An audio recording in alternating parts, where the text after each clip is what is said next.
So, if it is okay with you, I'd like to ask you a couple of questions. Sure. Have a seat.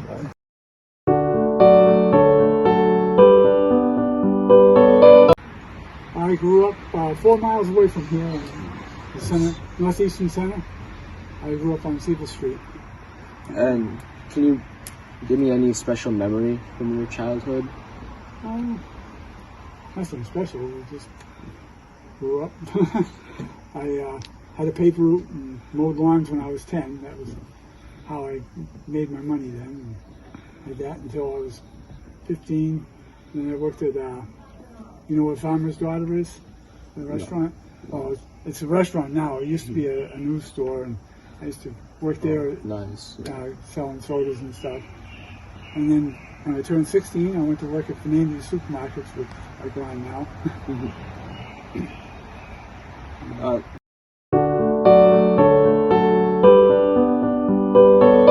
Can you tell me something about your youth and what inspired you to serve for our country and join the Navy?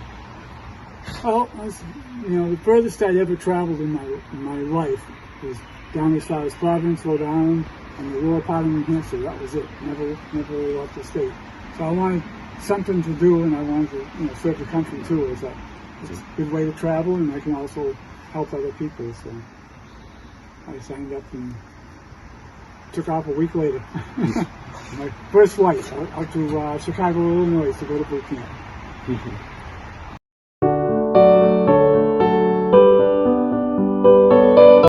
Can you also tell me a little bit about your family? Sure. My grandfather came over here when he was 14 from Sweden. And my mother's parents, they go all the way back to the Mayflower. But my grandfather on my father's side was an immigrant, and he worked at the Ames farm when they had that. And then my father, grew up here in town, and he lived 84 years in this town. And he worked at the gas station up in the center of town. He worked in a couple other jobs before that, but that's where he ended up the last few years.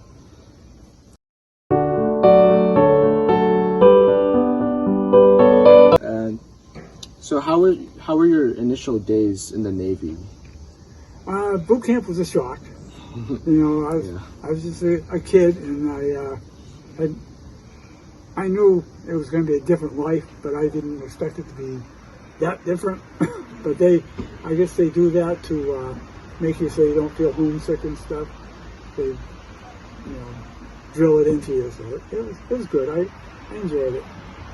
I couldn't wait for boot camp to end though. It was 9 weeks, and I thought, oh man, am I going to make it through boot camp? But I did.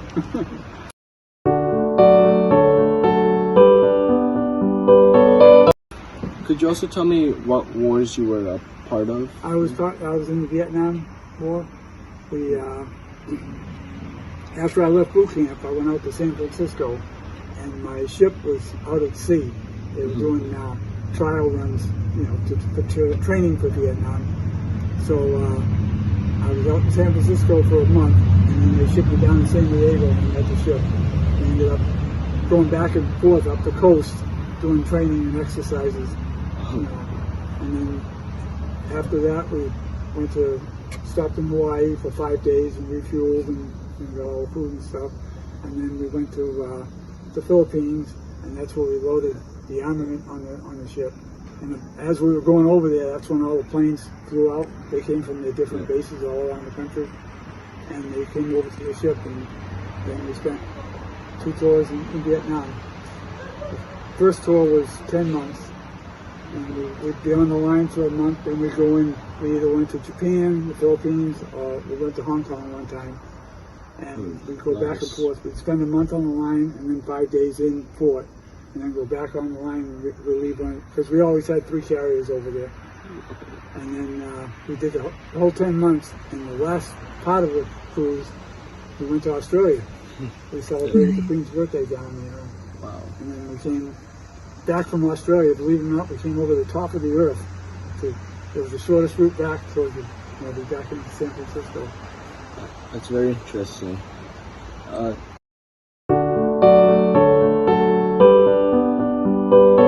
You the most in life? My work ethics I got from a gentleman that lives across the street from me. He was in his 80s, and I, just go over and help him mow the lawns, and he also worked as a caretaker around a bank. Okay. And I used to go over there and help him with that, and he'd, give me $1 a week or something like that. But that's how I got my work ethics. And if I didn't show up, when I was supposed to, he made sure I knew about it, which was good.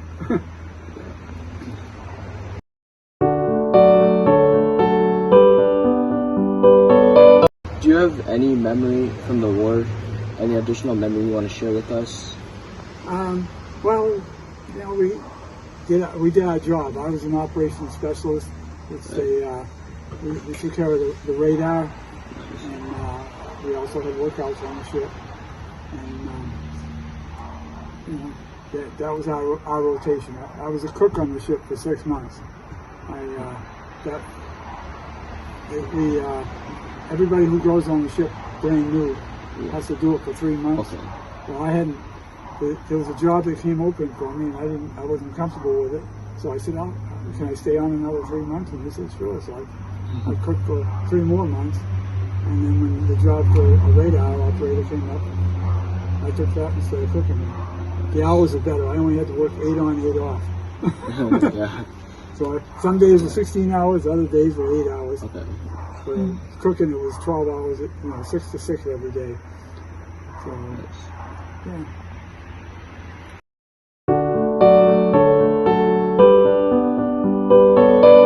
How long were you in the Navy for? 4 years, 2 months, 29 days. Nice. I ended up, my first tour, when we got back after the 10 months, we went into a dry dock, and we reconditioned the whole ship. Mm-hmm. And my division got new bunks off of other ships and stuff. Yeah. And we did all that work in the 10 months, and then we went back to the training like we did before the first cruise. We had refresher training, and then the same thing. We went back to Hawaii and Philippines and Japan and Hong Kong. We went to those countries. We were supposed to go to Singapore, but there was another ship that came over, and they had a problem on the ship, so they had to go back into shore, and we stayed out there for 2 months on the line.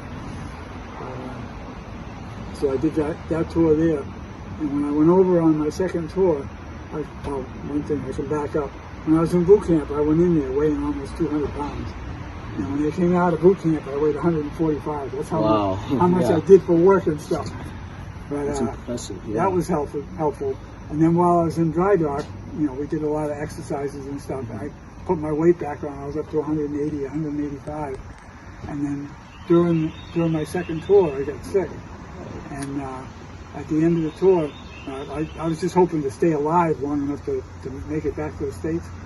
And at the end of the tour, I went into the hospital for a month and a half, and I weighed 121 pounds when I checked in there. So I dropped all that weight.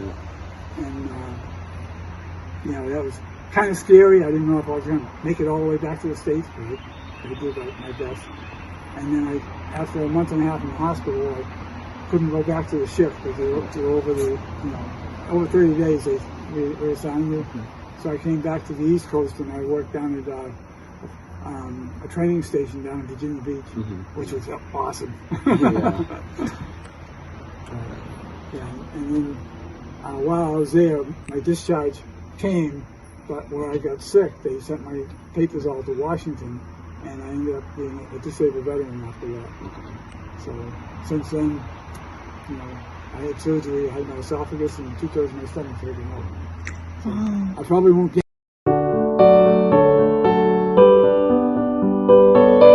competitions. Not really. I used to, I worked in CIC, which is Combat Information Center, so I knew what was going on and knew what they were all saying, but I never actually met any politicians. I did see the Bob Hope show one day, but that was in San Diego when we were getting the bumps. You too. Politicians, that's why my records went to Washington, D.C. Our Congresswoman Margaret Heckler, she was, she's the one I believe that ended up getting me the disability status before I even get out of the service.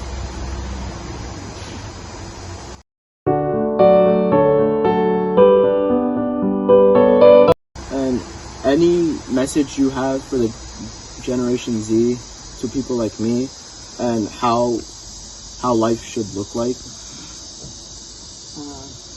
All I can say is, to be faithful and do whatever you can to help other people. Yeah. Even now, after I got out of the service, I worked for 40 years for Shaw Supermarkets, and I was a meat cutter there, and grocery. So I ended up working there for 40 years, and when I got out, I couldn't sit around, so I volunteered at the Food Pantry, 2 and 3 days a week. Plus I belonged to the VFW, the Legion, the Lions Club. I joined all the clubs. Yeah. Because I can't sit down for too long. I love doing things for other people. Yeah. But I always want to treat others like you want to be treated yourself. Yeah. The golden rule. The golden rule.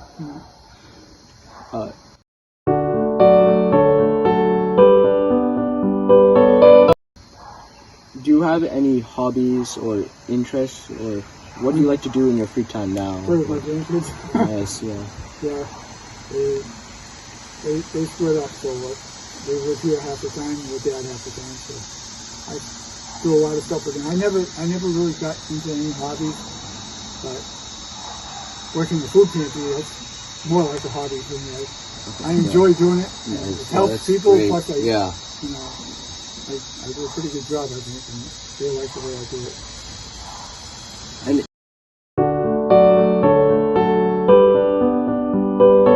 comfortable with telling me, how did you meet Mrs. Borgeson? Oh, that was fun. She was in the Army. Yeah. And she, one of my friends at the supermarket was friends with a guy that was stationed at Fort Devens. And he said, hey, there's some girls up there that want to meet some guys, go out to dinner and stuff. So we actually met at a place called Beefsteak Charlie's up in Native. And, they got together a little bit, and then they took off. And I met my wife. I think it was love at first sight. And so I told my friend, I said, we have to have a party at your apartment, because I was living at home at the time.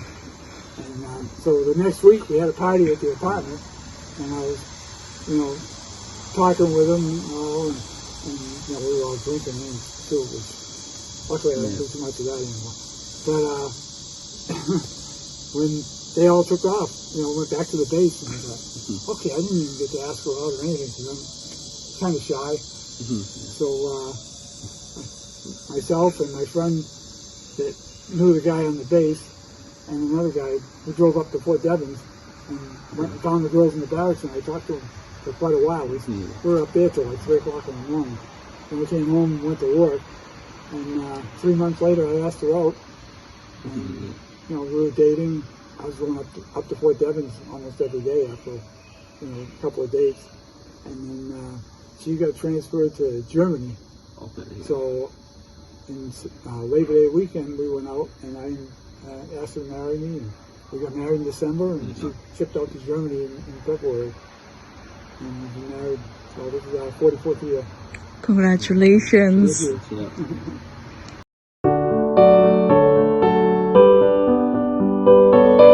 Wait. Yes. Other than that, I'm fine. Could you give me some more insight on the Vietnam War and what lessons you learned from that war? Well, one of the things that, bothered us while we were in the Tonkin Gulf, watching, we had planes going into Vietnam every day. Okay. And while there were other ships going by, bringing more supplies up to the North Vietnamese. And that kind of bothered us. Here we are taking out their equipment, and more of it's just being shipped in. The ships that we saw were, Chinese and Russian ships and stuff. So that kind of bothered us. And then during the second tour, that's when Richard Nixon, he was the president at the time, he gave the word to mine Haiphong Harbor. that's where they got all the supplies went in, Okay, yeah. and that pretty much put an end to the war because they weren't getting any more supplies. It's quite the experience. And luckily, on the ship, I never did go into Vietnam in country. I stayed in the Tonkin Gulf, so we could see, we were only like 20 miles out. We could see all the explosions and stuff going on in there. It was scary. We had one time while we were there, we went to general quarters, and some MiGs came they were coming into our zone. Yeah. We were about 20 miles out, and we went to general quarters, and my station was on the bridge with the captain.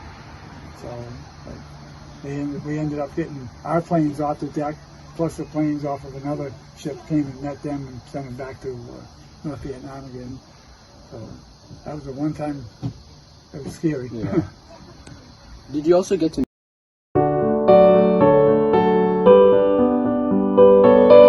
Yeah. So thank you very much for this interview. I learned a lot from you, and thank you very much for your service to our country. If you have a few minutes, I'll run downstairs and get a book. I can show you some of the stuff from the cruise. Yeah, Can sure. you do that? Okay. Yes.